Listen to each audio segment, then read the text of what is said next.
Oh, good morning. Welcome back to the YouTube channel. And today I am going to be showing you something that I just recently bought about, I don't know, a few days ago. I've been sick since I got it. I was kind of sick when I went and got it, so I didn't really want to make a video, but today I'm actually feeling good enough to show you. Here it is.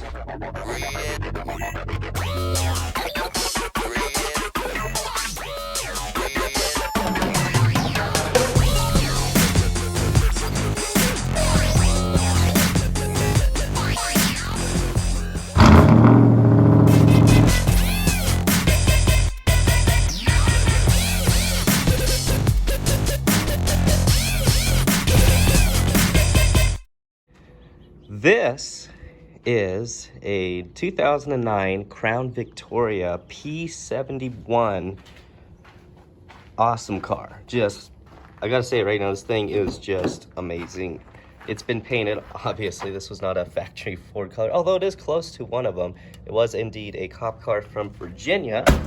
This thing has 130,000 miles on the body, but the engine's been built a little bit, mild build on the engine. Transmission's been built. It's supposed to have a 4-speed, but it seems like it's a 6-speed automatic. It came with a 5-speed to swap into it if I ever choose to. Aftermarket headlights, just a cheapy eBay grill. It's got a Mach 1 Mustang lip on it, which drags on everything because it's sitting on Viking Performance coilovers up front. It'll raise it up an inch. Now the rear has a Ford 8.8, but a Lincoln locker. They welded the rear end, so that needs to be changed because this thing is horrendous driving it. Because, you know, we actually are going to drive this thing. Probably the loudest vehicle I own. So, remember, it has a mildly built engine. It also has a tune on it. And it has a freaking loud exhaust. This thing's got some massive tips. You can put your whole hand, you can probably fit like 4 hands in there. It's not even that bad. And yeah, it goes all the way back, straight pipe. I'm not sure what size it is. It might be 3-inch all the way to the engine. It's extremely loud. It still has stock manifold. Like any old American V8 rear-wheel drive car, except this one's not old, you have a little trick you gotta do. Oh, what's this? Just ignore that. Ford 4.6. At the very minimum, they looks like they, at least if they lied about the build, they put new valve cover gaskets, so that's nice. They also went ahead and did a portal throttle body. What else? This side, there's plenty. Well, actually, there's steering in the way. They also put solid motor mounts in it. Transmission's definitely been gone through. It is insane driving this thing. The only real downside is I don't know if I should do like crazy things in it yet because I don't know what's the situation with the rear end. Did they weld it good? We don't know. I'm sure it's fine, but it scares me. I don't want to be doing stuff and my luck break the axles out of it. Don't know what that's about. That can't be the horn. These aftermarket, I think they're the blinkers, or maybe it's the LED strips. I think they're kind of connected. Come with a remote, and you can make it flash red and blue if you want to. I wouldn't do that on the highway. However, I would do that, well, no, that's illegal. I wouldn't do that. I wouldn't have the siren. I wouldn't do that.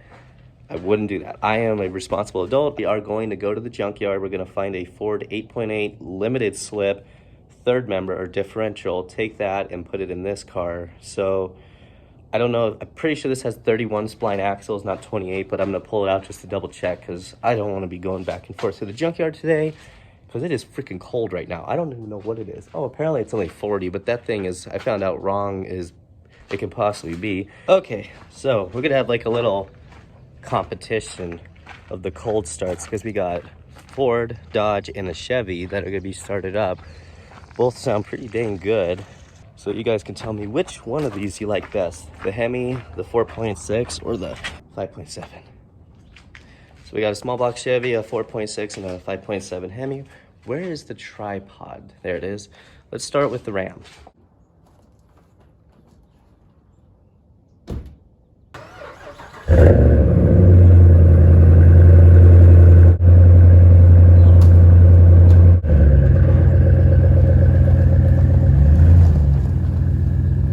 That smells terrible.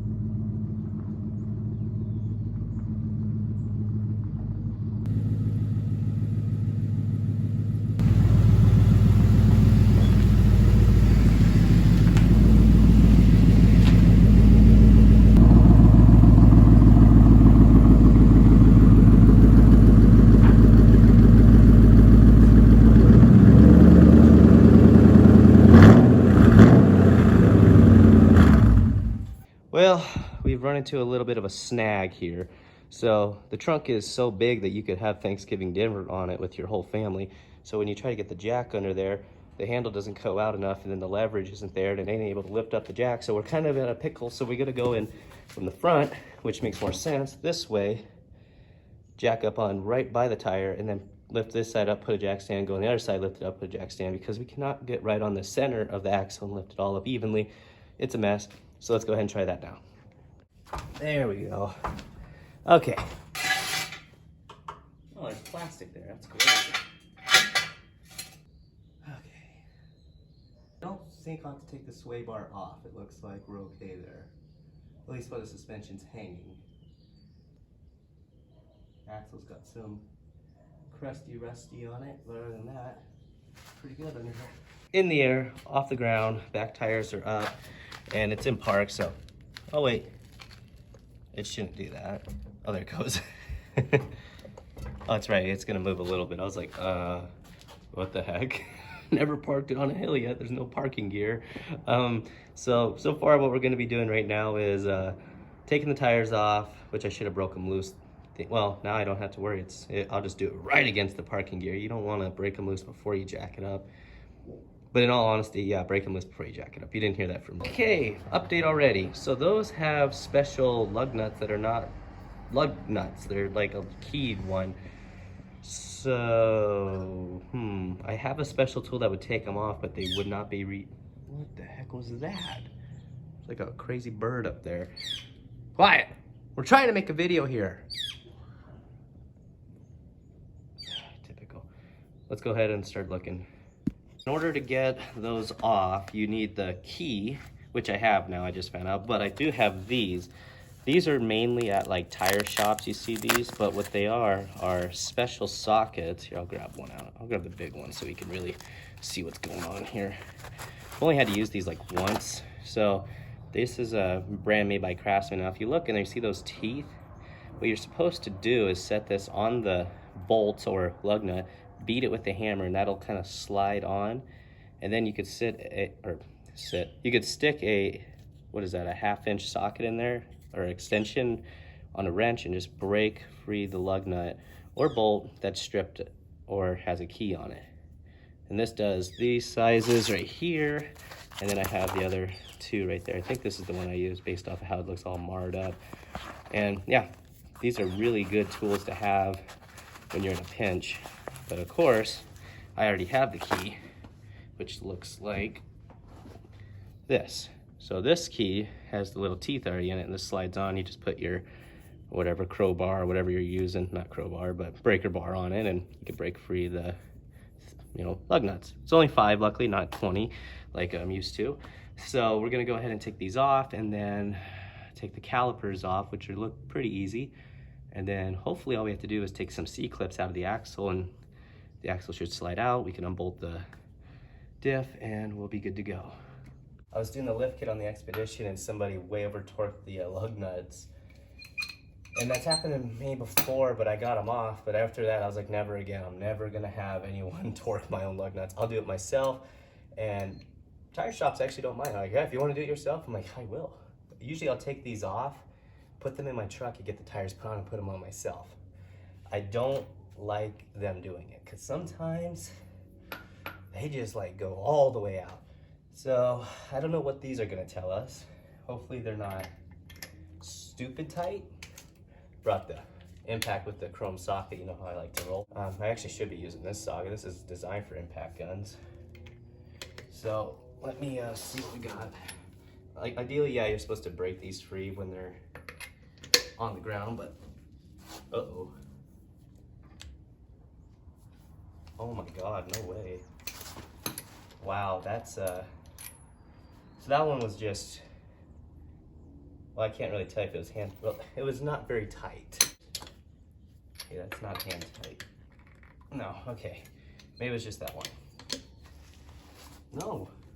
What? That one was, wow.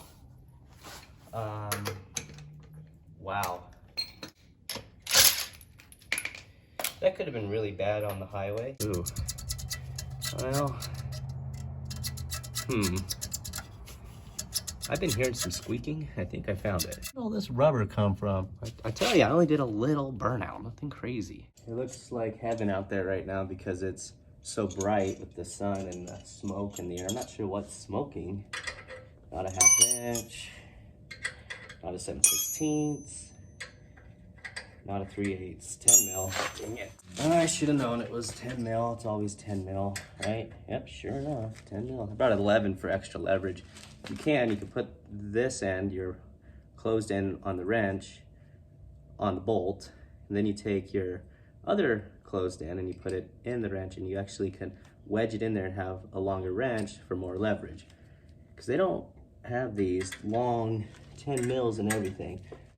Boy, that was on tighter than my wallet. Oh, the bottom is pretty tight too, but not as tight. Yeah. I probably should have brought some tie wires because you don't want to hang the caliper by its brake line when you do this. You ideally want to hang it off of something other than that bolt's gone forever. This should come off now. It should. That's why I brought this 1/2 inch wrench. You think to use a screwdriver, but nope, it's a 1/2 inch wrench. Why isn't this coming off? This should just snap right off of there. This thing? Maybe it is these little spring-loaded clips. Maybe you gotta push down on these. Definitely unbolted from the bracket. I just can't see how come it won't.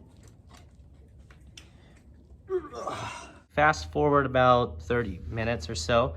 Got the axles out. These are 31 spline axles. Pretty simple, you know, pull them out by taking the differential cover off, letting the oil drip into the NHRA approved bucket. Undo the C-clips, which are right there. You push the axle and pull those out, push this down, it comes out.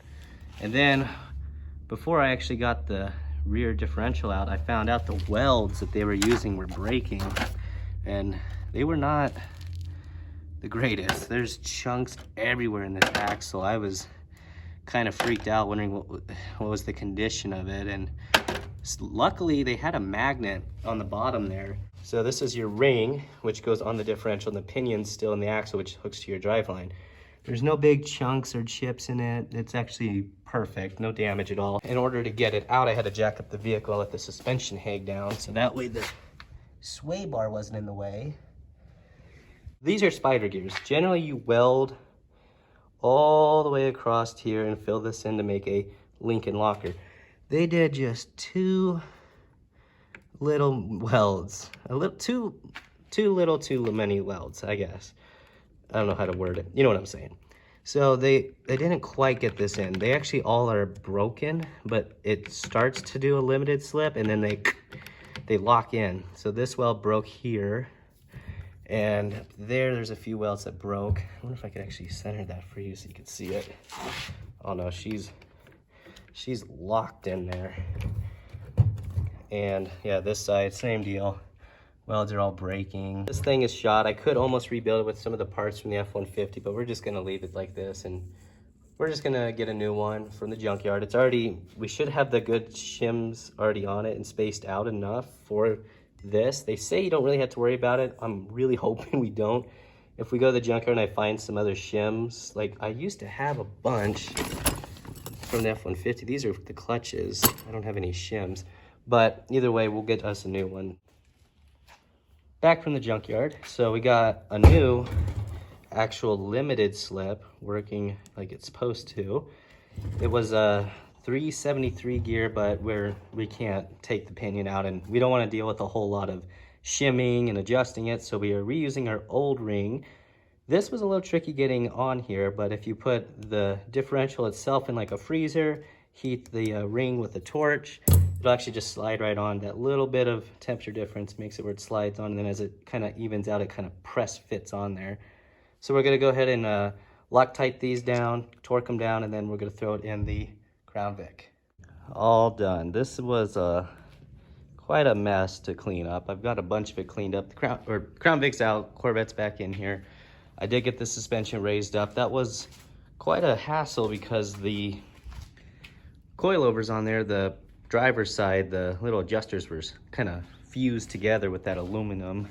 So we got everything kind of cleaned up, put away. I got a few things left. Yeah, it turns out they gave me the wrong gasket.